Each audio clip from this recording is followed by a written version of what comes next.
कंजलोचन कंजमुख कर कंजपद कंजारुणम।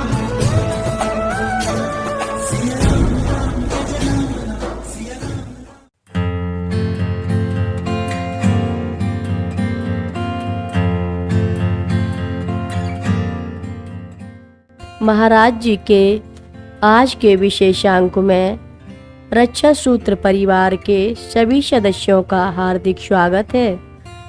बाबा जी के भक्तों को राम राम, बोलो सीताराम। उसने मुझे देखा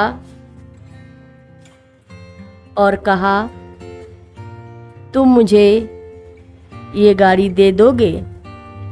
मैंने कहने की कोशिश की, लेकिन मेरा दोस्त ज़मीन पर जहाँ वह अभी तक पड़ा था उठकर उच्चारण करते हुए कहा, महाराज जी अगर आप चाहें तो ये गाड़ी ले लीजिए, यह आपका गाड़ी है।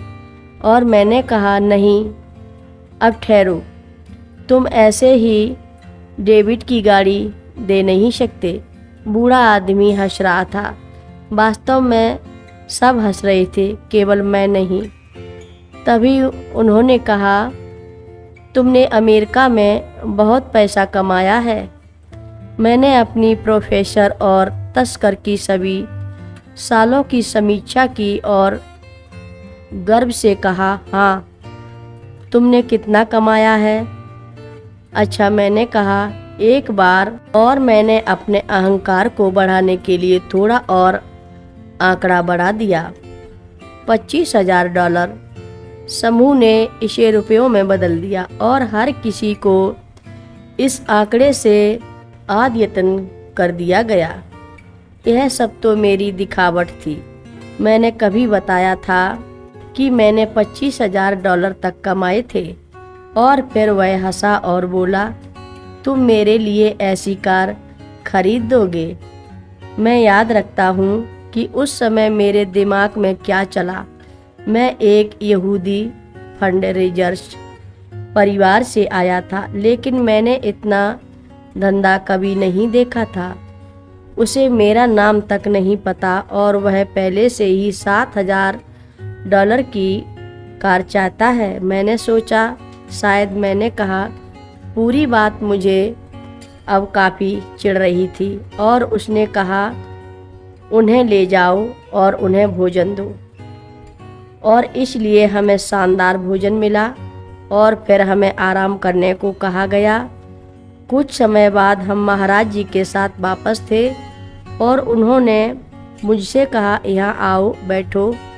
मैं तो उनकी दिशा में बैठ गया और वह मुझे देखते हुए कहा, तुम कल रात को तारों के नीचे थे। यह तो वही अर्थ है जो उन्होंने कहा था। हाँ हाँ, तुम अपनी माँ के बारे में सोच रहे थे। हाँ, पिछली रात कुछ 100 मील दूर जब मैं रात में बाथरूम जाने के लिए बाहर गया था, तारे बहुत चमक रहे थे और मैं बाहर रहकर ब्रह्मांड के साथ बहुत करीब महसूस कर रहा था। उस समय मुझे अचानक अपनी माँ की मौजूदगी का अनुभव हुआ, जिन्होंने 9 महीने पहले नाबालिगी स्थिति के कारण मर गई थी। यह एक बहुत शक्तिशाली पल था और मैंने किसी को इसके बारे में नहीं बताया था। उनकी मृत्यु पिछले साल हुई। हाँ, उन्हें मरने से पहले उनके पेट में बहुत बड़ी सी रुकावट हो गई थी। हाँ, उन्होंने पीछे झुककर आंखें बंद की और अंग्रेजी में कहा, स्प्लीन। उनकी मृत्यु स्प्लीन की वजह से हुई। उस पल में मेरे साथ क्या हुआ, उसे मैं वास्तविकता में शब्दों में व्यक्त नहीं कर सकता। उन्होंने मुझे एक खास तरीके से देखा और 2 चीज़ें हुईं। वे कारण और परिणाम की तरह नहीं दिखती, बल्कि समानकालिक दिखती।